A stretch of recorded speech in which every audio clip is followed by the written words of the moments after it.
ನನ್ನ ಹೆಸರು ಮಾಂತೇಶ್ ಬಸವೇಶ್ವರ ಶಿಕ್ಷಣ ಸಂಸ್ಥೆಯ ಪದವಿ ಪೂರ್ವ ಕಾಲೇಜು ಪ್ರೌಢಶಾಲಾ ವಿಭಾಗದಲ್ಲಿ ಸುಮಾರು 20 ವರ್ಷಗಳಿಂದ ನಾನು ಗಣಿತ ಮತ್ತು ಭೌತ ವಿಜ್ಞಾನ ಶಿಕ್ಷಕನಾಗಿ ಕೆಲಸ ಮಾಡ್ತಾ ಇದ್ದೀನಿ. ಇವತ್ತಿನ ದಿವಸ ಈ ಗಣಿತ ವಿಷಯಕ್ಕೆ ಸಂಬಂಧಿಸಿರ್ತಕ್ಕಂಥ ಏಕೀಭವನ ರೇಖೆಗಳು ಕನ್ಕರೆಂಟ್ ಲೈನ್ಸ್ ಇನ್ ಟ್ರಯಾಂಗಲ್ ಅಂತೀವಿ. ಇಲ್ಲಿ ಏಕೀಭವನ ರೇಖೆಗಳಂದ್ರೆ ಈ ತ್ರಿಭುಜದಲ್ಲಿ ಏಕೀಭವನ ಕೋನಾರ್ಧಕಗಳನ್ನು ನಾವು ಕಂಡುಹಿಡಿಯುವ ಮೂಲಕ ನಾವೇನು ಮಾಡಬಹುದು, ಇಲ್ಲಿ ಏಕೀಭವನ ರೇಖೆಗಳನ್ನು ಕಂಡುಹಿಡಿತೀವಿ. ಅದರಲ್ಲಿ ಲಂಬಾರ್ಧಕಗಳನ್ನು ತ್ರಿಭುಜದಲ್ಲಿ ಲಂಬಾರ್ಧಕಗಳನ್ನು ತೆಗೆಯುವ ಮೂಲಕ ನಾವು ಏಕೀಭವನ ರೇಖೆಗಳನ್ನು ನೋಡ್ತೀವಿ. ಅದೇ ರೀತಿಯಾಗಿ ತ್ರಿಭುಜದಲ್ಲಿ ಅಲ್ಟಿಟ್ಯೂಡ್ಸ್ ಲಂಬಾವಧಿಗಳನ್ನು ತೆಗೆದುವ ಮೂಲಕ ನಾವು ಏಕೀಭವನ ರೇಖೆಗಳನ್ನು ನೋಡ್ತೀವಿ. ಅದೇ ರೀತಿಯಾಗಿ ತ್ರಿಭುಜದಲ್ಲಿ ಮಧ್ಯ ರೇಖೆಗಳು ರೇಡಿಯನ್ಸ್ ಇನ್ ಟ್ರಯಾಂಗಲ್ ಮಧ್ಯ ರೇಖೆಗಳನ್ನು ತೆಗೆಯುವುದರ ಮೂಲಕ ನಾವು ಈ ಕನ್ಕರೆಂಟ್ ಲೈನ್ಸ್ ಏಕೀಭವನ ರೇಖೆಗಳನ್ನು ನೋಡ್ತೇವೆ. ಇವತ್ತು ಒಂದೊಂದಾಗಿ ನಾವು ಅರ್ಥ ಮಾಡ್ತಾ ಹೋಗೋದಂದ್ರೆ ಈ ಮೊದಲನೇದಾಗಿ ತ್ರಿಭುಜದಲ್ಲಿ ಕೋನಾರ್ಧಕಗಳು. ಇಲ್ಲಿ ನಾವು ಮೊದಲನೇದಾಗಿ ಈ ತ್ರಿಭುಜದೊಳಗೆ ಈ ಕೋನಾರ್ಧಕಗಳನ್ನು ಯಾವ ರೀತಿ ಮಾಡಬಹುದು. ಇಲ್ಲಿ ನಾವು ಒಂದು ಟೀಚಿಂಗ್ ಏಡನ್ನ ಬಗ್ಗೆ ಮಾಡ್ಕೊಂಡಿದ್ವಿ. ಇದು ಲೋ ಕಾಸ್ಟ್ ಮಟೀರಿಯಲ್, ಕಡಿಮೆ ವೆಚ್ಚದಲ್ಲಿ ತಯಾರು ಮಾಡಿರ್ತಕ್ಕಂಥ ಒಂದು ಬೋಧನಾ ಉಪಕರಣ. ಇಲ್ಲಿ ಏನಂದ್ರೆ ಇಲ್ಲಿ ನಾವು ನಟ್ಬೋಲ್ಟ್ಗಳನ್ನು ಯೂಸ್ ಮಾಡಿದ್ವಿ. ಒಂದು OHP ಶೀಟ್ ಅದ, ಇಲ್ಲಿ ನಾವು ಸ್ಕೇಲ್ಗಳನ್ನು ಬಳಕೆ ಮಾಡ್ಕೊಂಡ್ವಿ.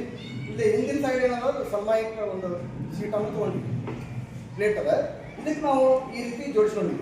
ಇಲ್ಲಿ ತ್ರಿಭುಜದಲ್ಲಿ ಏಕೀಭವನ ರೇಖೆಗಳಂದ್ರೆ ನಾವೀಗ ಏನು ಮಾಡ್ತೀವಿ ಅಂದರೆ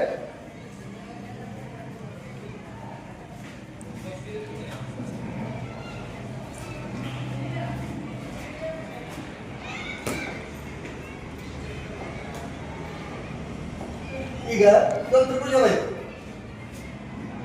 ಇದೊಂದು ತ್ರಿಭುಜ ಇದೆ. ಈ ತ್ರಿಭುಜದೊಳಗೆ ನಾವು ಏನಕ್ಕೆ ಹೆಸರು ಕೊಡ್ತೀವಿ, ABC ಅಂತ ಹೆಸರು ಕೊಡ್ತೀವಿ. ಇಲ್ಲಿ ಹೆಸರು ಕೊಟ್ಟಾಗ ಇಲ್ಲಿ ಕೋನಾರ್ಧಕಗಳು, ಈ ಕೋನವನ್ನು ನಾವು ಏನು ಮಾಡ್ತೀವಿ ಅರ್ಧಿಸ್ತೀವಿ. ಈ ಕೋನವನ್ನು ಅರ್ಧಿಸಿದಾಗ ಇಲ್ಲಿ ಏನು ಮಾಡ್ತೀವಿ, ಇಲ್ಲೇ ಕೋನಾರ್ಧಕದಿಂದ ನಾವು ಕೋನವನ್ನು ಅರ್ಧಿಸ್ತೀವಿ. ಈ ಒಂದು ನಾವು ತ್ರಿಜ್ಯವನ್ನು ಇಟ್ಟು ಏನು ಮಾಡ್ತೀವಿ, ಇಲ್ಲೊಂದು ಕೋನ ಹಾಕ್ತೀವಿ, ಈ ಕಡೆ ಒಂದು ಹಾಕ್ತೀವಿ, ಆಮೇಲೆ ಇದನ್ನ ಈ ರೀತಿ ಸೇರಿಸ್ತೀವಿ. ನೆಕ್ಸ್ಟ್ ಅದೇ ರೀತಿಯಾಗಿ ಮತ್ತೆ ಇಲ್ಲೇ ಕೋನವನ್ನು ತೆಗಿತೀವಿ.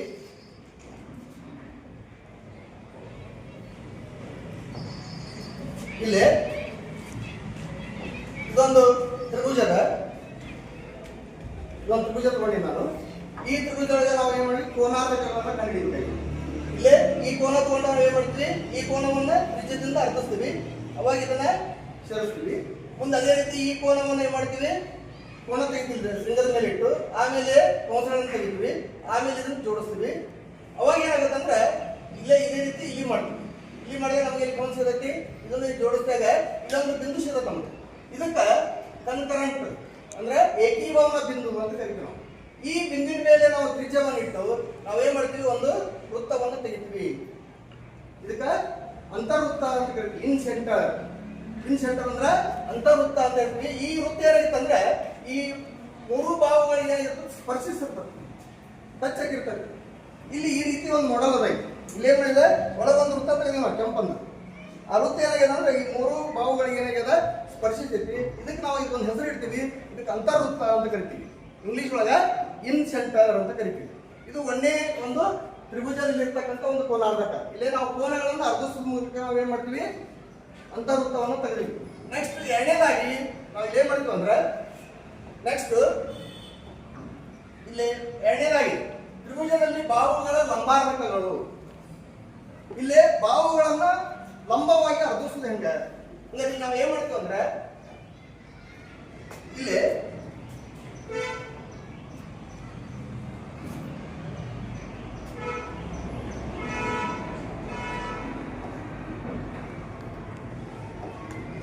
ಇಲ್ಲೊಂದು ತ್ರಿಭುಜ ತೆಗಿತೀವಿ ನಾವು ಈ ರೀತಿ.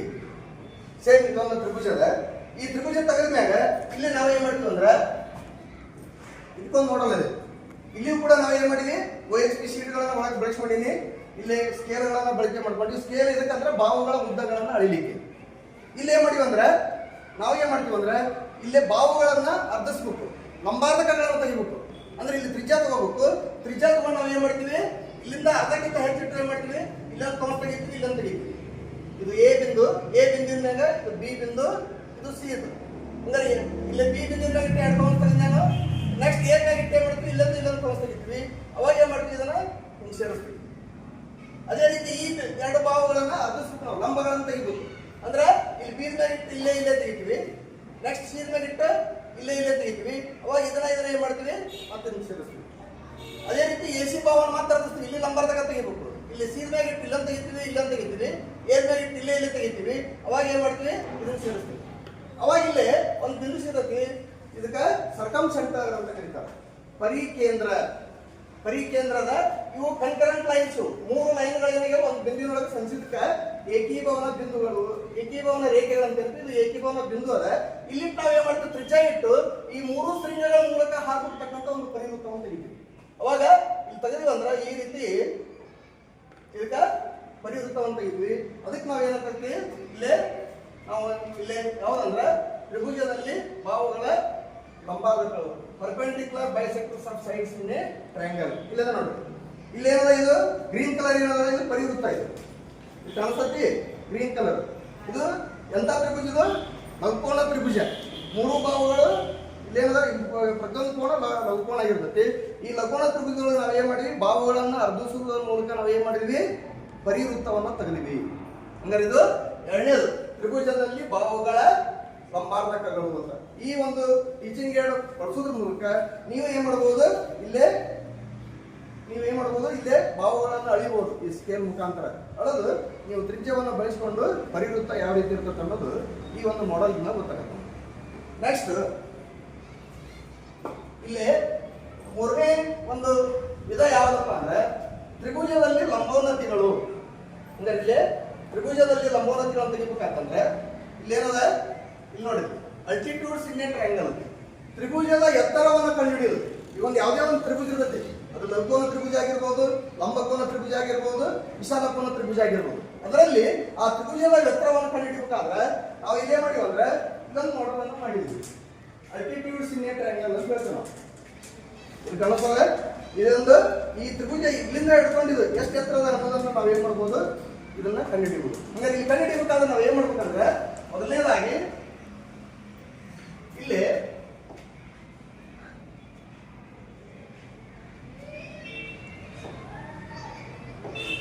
ಈಗ ನಾ ಏನ್ ಮಾಡ್ತೀವಿ, ಒಂದು ತ್ರಿಭುಜ ತೆಗಿತೀವಿ. ಇದೊಂದು ತ್ರಿಭುಜ. ಹಂಗಾರೆ ಈ ತ್ರಿಭುಜ ತೆಗೆದ್ರೆ ಒಂದು ಹೆಸರು ಕೊಡ್ತೀವಿ, ABC ಅನ್ನೋ ಒಂದು ತ್ರಿಭುಜ ಅದ.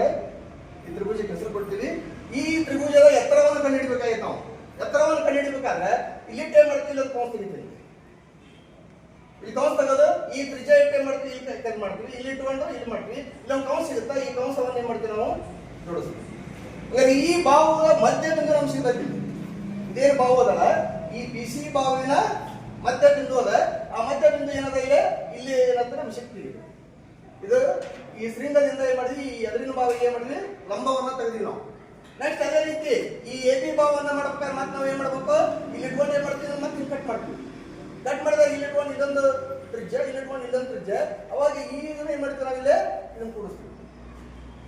ನೆಕ್ಸ್ಟ್ ಈ ಬಾವನ್ನ ಅರ್ಧಿಸ್ಬೇಕಾದ್ರೆ ಮತ್ತೆ ಮಾಡ್ಬೇಕು, ಬೀಲ್ ಮೇಲೆ ಇಟ್ಟೆ ಮಾಡ್ತೀವಿ, ಮತ್ತೆ ಮಾಡ್ತೀವಿ, ಒಂದು ಕೌನ್ಸ್ ಹಾಕ್ತಿವಿ. ಇಲ್ಲಿ ಇಟ್ಕೊಂಡು ಇಲ್ಲೊಂದು ಕೌನ್ಸ, ಇಲ್ಲಿ ಇಟ್ಕೊಂಡು ಮಾಡಿ ಈ ರೀತಿ ನಾವು ಏನ್ ಮಾಡ್ತೀವಿ, ಕೂಡಿಸ್ತೀವಿ. ಇಲ್ಲೊಂದು ಬಿಂದು ಸಿಗತಿ. ಇದಕ್ಕ ನಾವು ಏನಂತ ಕರಿತೀವಿ ಅಂದ್ರೆ ಲಂಬ ಕೇಂದ್ರ ಅಂತ ಕರಿತೀವಿ. ಇಲ್ಲ ನೋಡಿ, ಇದು ಲಂಬ ಕೇಂದ್ರ.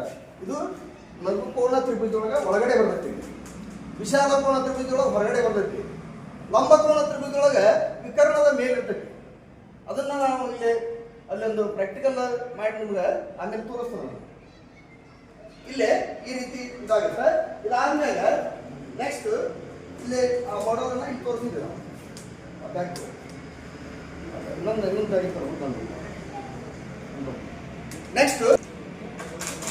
ನೆಕ್ಸ್ಟ್ ಮಾಡೋದು ಯಾವ್ದಂದ್ರೆ ತ್ರಿಭುಜದಲ್ಲಿ ಮಧ್ಯ ರೇಖೆಗಳು, ಮೀಡಿಯನ್ಸ್ ಇನ್ ಎ ಟ್ರಯಾಂಗಲ್ ಅಂತ ಹೇಳ್ತೀವಿ ನಾವು. ಹಂಗಾರೆ ಮೀಡಿಯನ್ಸ್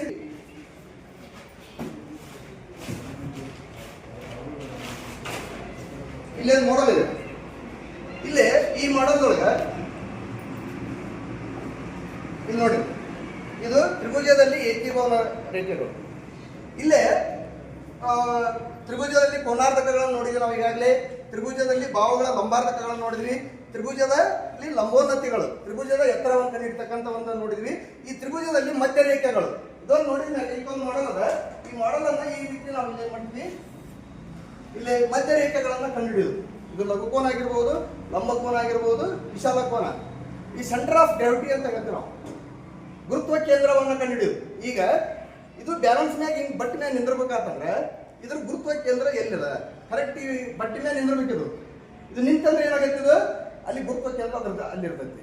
ಈ ಬೇರೆ ಬೇರೆ ಕಲ್ಲು ಇರ್ತಾವ, ಕಲ್ಲು ಯಾವುದೇ ಜಿಗ್ಜಾಗ್ ಆಕಾರದೊಳಗೆ ಇರ್ತದ ಕಲ್ಲು. ಆ ಕಲ್ಲ ನಮ್ಮ ಕಲ್ಲು ಬಟ್ಟಿ ಮೇಲೆ ನಿಂದಿರ್ಬೇಕಾಗಿತ್ತಂದ್ರೆ ಅದ್ರ ಗುರುತ್ವ ಕೇಂದ್ರವನ್ನು ನಾವು ಏನ್ ಮಾಡ್ಬೇಕಾಗುತ್ತೆ, ಅಲ್ಲಿ ಕಂಡುಹಿಡಿಬೇಕಾಗುತ್ತೆ. ಅಂದ್ರೆ ಈಗ ನಾವೇನ್ ಮಾಡ್ತೀವಿ, ಈಗ ಇದ್ರ ಗುರುತ್ವವನ್ನು ಕೇಂದ್ರವನ್ನು ನಾವು ಕಂಡುಹಿಡಿಬೇಕಾಗಿತ್ತು.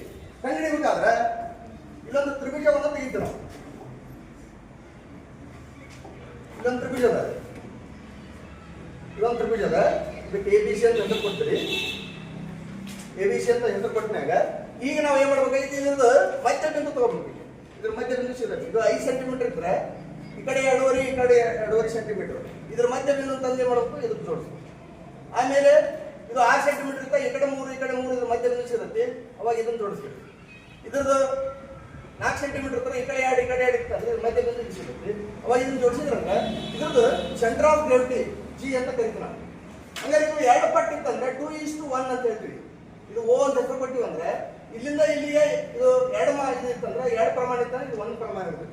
ಇಲ್ಲ ನೋಡಿ, ಇದ್ರ ಗುರುತ್ವ ಕೇಂದ್ರ ಇಲ್ಲೇನದ, ಇದು ಎಲ್ಲಾ ರೇಖೆಗಳಿಗೆ ಮಾಡ್ಯಾವು ಈ ಬಿಂದುವಿನೊಳಗೆ ಸಂಚಾವು ಸಂಧಿಸಿದಾಗ ಇದ್ರದ್ದು ಸೆಂಟರ್ ಆಫ್ ಗ್ರಾವಿಟಿ ಅಂತ ಕರಿತೀವಿ ನಾವು, ಗುರುತ್ವ ಕೇಂದ್ರ. ಇದು ಯಾವ ಅನುಪಾತದೊಳಗೆ ಇರ್ತೈತಿ, 2:1 ಪ್ರಮಾಣದೊಳಗೆ ಇರ್ತೈತಿ. ಇದು ಕ್ಲಿಯರ್ ಆಯ್ತು. ಈ ರೀತಿ ನಾವು ಈ ಟೀಚಿಂಗ್ ಏಡ್ಗಳನ್ನು ಬಳಕೆ ಮಾಡ್ಕೊಂಡು ಇಲ್ಲಿ ಕೂಡ ಸ್ಕೇಲ್ ಬಳಸಿದ್ವಿ. ಇಲ್ಲಿ ಕೋನ ಮಾಪಕಗಳಂದ್ರೆ ಇವು ಕರೆಕ್ಟಾಗಿ ಎಷ್ಟು ಡಿಗ್ರಿ ಒಳಗೆ ಅದಾವ ಅಂತೇಳಿ ಅಳಿಲಿಕ್ಕೆ ನಾವು ಬಳಸ್ತೀವಿ.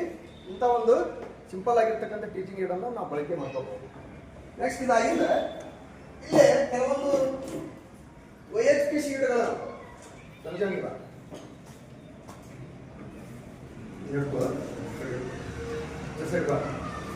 ಇದೆ ನೋಡಿ. ಇಲ್ಲೇ ಈ OHP ಶೀಟ್ ಅನ್ನು ನಾವು ಇಲ್ಲಿ ಬಳಕೆ ಮಾಡ್ಕೊಂಡಿವಿ. ಈ OHP ಶೀಟ್ ಒಳಗೆ ಇಲ್ಲೇನದ ಅಂದ್ರೆ ಬೇರೆ ಬೇರೆ ಇಲ್ಲೇ ಲಘು ಕೋನ, ಇದು ಲಂಬ ಕೋನ, ಇದು ವಿಶಾಲ ಕೋನ ತ್ರಿಭುಜ ಅದ. ಇಲ್ಲಿ ನಾವು ಏನ್ ಮಾಡ್ತೀವಿ ಅಂದ್ರೆ ಇದ್ರಾಗ ಗುರುತ್ವಕ್ಕೆ ಇದನ್ನ ಯಾವುದು ತ್ರಿಭುಜದಲ್ಲಿ ಕೋನಾರ್ಧಕಗಳನ್ನ ಕಂಡುಹಿಡಿಬೇಕಾದ್ರೆ ನಾ ಹೇಳಿದ್ನಲ್ಲ ಒಂದನೇದ್ದು ಅಂತರ್ವೃತ್ತ ತೆಗಿಬೇಕಾದ್ರೆ ಈ ರೀತಿ ಮೊದಲು ನಾವು ಏನ್ ಮಾಡ್ಬೇಕಂದ್ರೆ ವಿದ್ಯಾರ್ಥಿಗಳಿಗೆ ನಾವು ಈಸಿಯಾಗಿ ತಿಳಿಸ್ಬೇಕಂತಂದ್ರೆ ಮೊದಲು ಒಂದು ತ್ರಿಭುಜವನ್ನು ತೆಗಿಬೇಕು. ಆ ತ್ರಿಭುಜ ತೆಗೆದ ಮ್ಯಾಗ 2ನೇ ಪಾಯಿಂಟ್ ಏನದಂದ್ರೆ ಇಲ್ಲಿ ಕೋನಗಳನ್ನು ಅರ್ಥಿಸ್ಬೇಕಂತ ಹೇಳಿ ನಾನು ಇಲ್ಲಿ ಕೋನಗಳನ್ನು ಅಧ್ಯಕ್ಷತೆ ನೋಡ್ರಿ. ಇದ್ರ ಮ್ಯಾಗ ಇದನ್ನ ಇಟ್ಟಿವಿ ಅಂದ್ರೆ ನಿಮಗೆ ಯಾವ ವೃತ್ತ ಸಿಗ್ತೈತಿದು, ಅಂತರ್ವೃತ್ತ ಸಿಗ್ತೈತಿ. ಈ ರೀತಿ ನಾವು OHP ಶೀಟ್ಗಳನ್ನು ಬಳಕೆ ಮಾಡ್ಕೊಂಡು ಜಸ್ಟ್ ನೀವು ನೋಡೋದ್ರ ಮುಖಾಂತರ ಅದ್ರದ್ದು ಕಲ್ಪನೆ ನಿಮಗೆ ಬರ್ತೈತಿ. ಐತಲ್ಲ, ಇಲ್ಲಿ ಮಾಡೋ ಕಲಿ ನೋಡಿ ಕಲಿ ಅಂತ ತಿಳ್ಕೊಂಡು ನಾವು ಹೇಳ್ತೀವಿ. ಮಾಡ್ತಾ ಮಾಡ್ತಾ ನಾವು ಏನು ಮಾಡ್ತೀವಿ, ನೋಡಿ ಅದ್ರ ಬಗ್ಗೆ ನಾವು ಜ್ಞಾನವನ್ನು ಪಡ್ಕೊಳ್ತೀವಿ. ಹಂಗಾರೆ ಇಲ್ಲೇ ಇದೊಂದು ಲಘುಕೋನ ತ್ರಿಭುಜ. ಇಲ್ಲಿಯೂ ಕೂಡ ಹಾಗೆ ಇಲ್ಲಿ ಏನದ 3 ಇನ್ನು ಶೀಟ್ ಒಂದೊಂದು ಸ್ಟೆಪ್ ಬೈ ಸ್ಟೆಪ್ ನೋಡ್ಕೊಳ್ತಾ ಬರ್ಬೇಕು. ಮೊದಲು ತ್ರಿಭುಜ ತೆಗಿಬೇಕು. ತ್ರಿಭುಜ ತೆಗೆದ್ಮೇಲೆ ನಾವು ಏನು ಮಾಡ್ಬೇಕು, ಇಲ್ಲೇ ಕೋನಗಳನ್ನು ಇದಕ್ಕೆ ಅರ್ಧಿಸ್ಬೇಕು. ಕೋನಗಳ ಅರ್ಧಿಸಿದಾಗ ಇದ್ರ ಮ್ಯಾಗ ಇಟ್ಟಂದ್ರೆ ಇದು ಅಂತರ್ವೃತ್ತ ಆಗತ್ತೆ. ಅದೇ ರೀತಿ ನೆಕ್ಸ್ಟ್ ಇಲ್ಲೇ ಇದು ಯಾವ ತ್ರಿಭುಜ, ಇದು ಲಂಬಕೋನ ತ್ರಿಭುಜ. ಲಂಬಕೋನ ತ್ರಿಭುಜದಾಗ ನಾವು ಏನು ಮಾಡ್ಬೋದು, ಮೊದಲು ಇಲ್ಲೇ ಈ ರೀತಿ ತ್ರಿಭುಜ ತೆಗಿಬೇಕು. ಫಸ್ಟ್ ಲಂಬಕೋನ ತೆಗೆದ ಮ್ಯಾಗ ಏನು ಮಾಡ್ಬೇಕು, ಇಲ್ಲಿ ಕೋನಗಳನ್ನು ಅರ್ಧಿಸ್ಬೇಕು. ಅರ್ಧಿಸಿದ ಮ್ಯಾಗ ಏನು ಮಾಡ್ಬೇಕು, ವೃತ್ತ ತೆಗಿಬೇಕು. ಇದು ಯಾವುದಕ್ಕೆ, ಇದು ಕೋನಾರ್ಧಕಗಳಾಯಿತು. ನೆಕ್ಸ್ಟ್ ಎರಡನೇದಾಗಿ ಇಲ್ಲದ ನೋಡಿ, ಇದು ಏನದ ಇಲ್ಲೇ ತ್ರಿಭುಜದಲ್ಲಿ ಲಂಬಾರ್ಧಕಗಳು. ನಾ ಹೇಳಿದ್ದೆ ಬಾವುಗಳನ್ನು ಅರ್ಧಿಸ್ಬೇಕಂತ ಹೇಳಿದೆ. ಇಲ್ಲಿ ಬಾವುಗಳನ್ನು ಅರ್ಧಿಸ್ಬೇಕಾದ್ರೆ ಇಲ್ಲೊಂದು OHP ಶೀಟ್ಗಳನ್ನು ನಾವು ಬಳಕೆ ಮಾಡ್ಕೊಂಡಿದ್ವಿ. ಕಾಣಿಸ್ತದೆ. ಮೊದಲು ತ್ರಿಭುಜ ತೆಗಿಬೇಕು. ತ್ರಿಭುಜ ತೆಗೆದ ಮ್ಯಾಗ ಏನು ಮಾಡಬೇಕು, ಇಲ್ಲೇ ಬಾವುಗಳನ್ನು ಅರ್ಧಿಸ್ಬೇಕು, ಲಂಬಾರ್ಧಕ ತೆಗಿಬೇಕು. ಆಮೇಲೆ ಇದು ಇಟ್ಟು ಅಂದ್ರೆ 3 ಶೃಂಗಗಳ ಮುಖಾಂತರ ಈ ವೃತ್ತ ಏನಾಗತ್ತೆ, ಅದು ಹೋಗುತ್ತೆ. ಅದೇ ರೀತಿ ಇದು ಯಾವ ತ್ರಿಭುಜ, ಇದೊಂದು ತ್ರಿಭುಜ ಅದ. ಇದು ಲಘುಕೋನ ತ್ರಿಭುಜ, ಇದು ಲಂಬಕೋನ ತ್ರಿಭುಜ ಒಳಗೆ. ಲಂಬಕೋನ ತ್ರಿಭುಜ ಒಳಗೆ ಇಲ್ಲಿಯೂ ಕೂಡ ಏನಾದ, ಮೊದಲ ಲಂಬಕೋನ ತ್ರಿಭುಜ ತೆಗಿಬೇಕು. ಮುಂದೆ ಕೋನಗಳನ್ನು ಲಂಬವಾಗಿ ಅರ್ಧಿಸ್ಬೇಕು. ಆಮೇಲೆ ಇಲ್ಲಿ ಪರಿವೃತ್ತವನ್ನು ಇದ್ರ ಮೇಲೆ ತೆಗಿಬೇಕು. ಇದಾದ್ಮ್ಯಾಗ ಇದು ವಿಶಾಲ ಕೋನ ತ್ರಿಭುಜ. ವಿಶಾಲ ಕೋನ ತ್ರಿಭುಜ ಒಳಗೆ ಇಲ್ಲಿ ನೋಡಿ ವಿಶಾಲ ಕೋನ ತ್ರಿಭುಜ. ಆಮೇಲೆ ಇಲ್ಲಿ ಲಂಬಾರ್ಧಕ ತೆಗಿಬೇಕು. ಆಮೇಲೆ ಇದ್ರ ಮ್ಯಾಗ ಏನು ಮಾಡಬೇಕು, ಇದನ್ನ ನೀವು ಇದು ಮಾಡಿದ್ರಿ ಅಂದ್ರೆ ಇಲ್ಲೇ ಹೊರಗಡೆ ಅದ ನೋಡ್ರಿ. ಇಲ್ಲಿ ಏನು ಸಿಗ್ತೈತಿ, ನಿಮ್ಮ ಪರಿ ಕೇಂದ್ರ ಹೊರಗಡೆ ಇರ್ತೈತಿ, ಇದು ಕರ್ಣದ ಮೇಲೆ ಇರ್ತೈತಿ, ಇದು ಒಳಗಡೆ ಇರ್ತೈತಿ. ಬೇರೆ ಬೇರೆ ಇರ್ತಾವೆ. ನೀವು ಅದನ್ನ ರಚನೆ ಮಾಡಿದ್ರೆ ನಿಮ್ಗೆ ಗೊತ್ತಾಗತ್ತೆ. ಇದು ಲಂಬಾರ್ಧಕಗಳಾಯಿತು. ನೆಕ್ಸ್ಟ್ ಇಲ್ಲಿ 3ನೇದು ಯಾವುದಿದು ತ್ರಿಭುಜದಲ್ಲಿ ಯಾವುದಿದು ಇಲ್ಲ ನೋಡು, ತ್ರಿಭುಜದಲ್ಲಿ ಲಂಬೋನ್ನತಿಗಳು ತ್ರಿಭುಜದ ಎತ್ತರವನ್ನು ಕಂಡುಹಿಡಿಬೇಕಾದ್ರೆ ಇಲ್ಲಿ ಕೂಡ ನಾವು ಏನು ಮಾಡ್ತೀವಿ, ಈ ತ್ರಿಭುಜದ ಎತ್ತರವನ್ನು ಕಂಡುಹಿಡಿಬೇಕಾದ್ರೆ ಈ ರೀತಿಯ ಮೊದಲು ತ್ರಿಭುಜ ತೆಗಿಬೇಕು, ಆಮೇಲೆ ಅದಕ್ಕೆ ಎರಡನೇ ಸ್ಟೆಪ್ ಏನು ಮಾಡಬೇಕು, ಅಲ್ಲಿ ಲಂಬ ತೆಗಿಬೇಕು. ಎದುರಿಗೆ ಏನದ ಕರೆಕ್ಟಾಗಿ ಶೃಂಗದಿಂದ ಲಂಬ ತೆಗಿಬೇಕು. ಲಂಬ ತೆಗೆದ ಮ್ಯಾಗ ಏನು ಮಾಡ್ತೀವಿ, ಅವಾಗ ಈ ರೀತಿ ಅದ್ದಿಸಿದ ಮ್ಯಾಗ ಇಲ್ಲಿ ನಮಗೆ ಏನಾಗುತ್ತೆ ಅಂದ್ರೆ ಅದರ ಅರ್ಥೋ ಸೆಂಟರ್ ಲಂಬ ಕೇಂದ್ರ ಸಿಗ್ತೈತಿ. ಹಿಂಗೆ ಬೇರೆ ಬೇರೆ ಇದ್ರೊಳಗೆ ಇದು ವಿಶಾಲಕೋನ ತ್ರಿಭುಜ ಒಳಗೆ ತೆಗಿ ಓಪನ್ ಮಾಡು. ಈ ರೀತಿ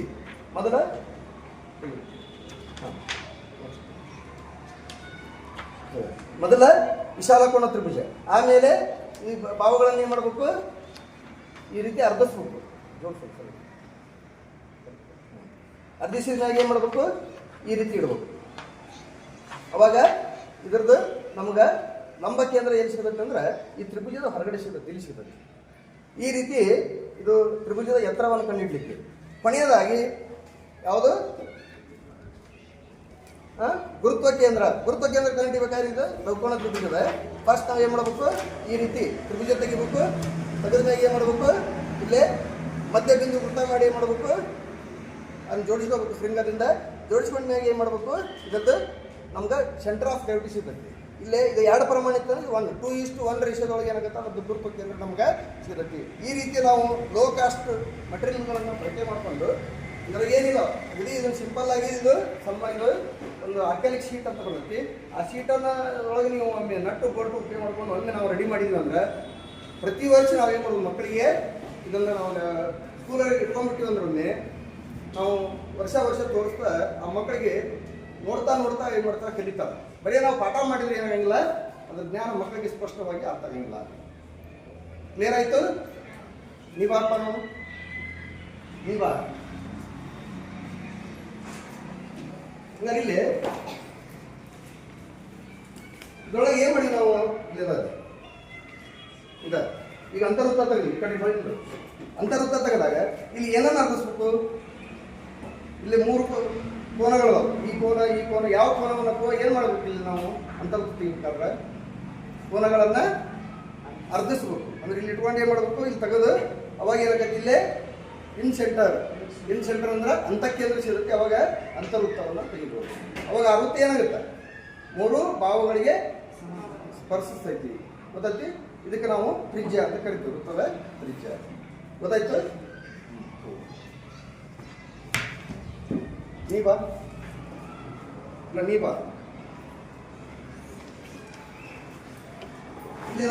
ಇದನ್ನು ನೋಡೋಲ್ಲ.